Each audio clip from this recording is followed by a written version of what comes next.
Tron Ares is the film equivalent of Ronsil. It does exactly what it says on the tin. Now, I know only viewers of a certain age will get that reference. Now, the AI in this film certainly doesn't stand for artistic integrity. However, if you're looking for a film purely based on its visuals, action, soundtrack, then you're probably going to go into this and leave pleasantly surprised. However, if you're looking for something with depth of character, plot, then this is probably not a film for you. Now, I walked into this thinking I would dislike it and maybe, in fact, hate it.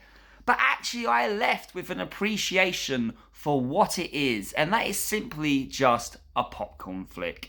It is 2 hours of high-octane car chases, CGI-fueled action, and some ropey dialogue.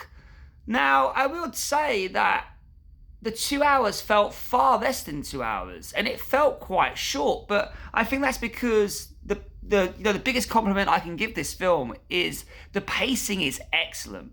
It never loses momentum. However, what I will say to that is, by the time you reach the climax of the film, it does feel somewhat anticlimactic because of the build-up and the action that sort of supersedes it. It kind of feels like it's missing something. I was left wanting slightly more. But with that said, I have to say, if the film felt shorter than what it was and it left me wanting more, then I have to give this film maybe more credit than I initially did.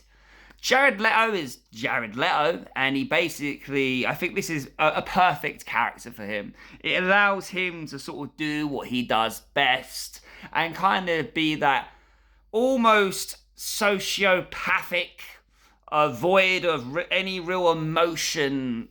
Yeah, it just allows him to be, and I think that's when Jared Leto is just at his best.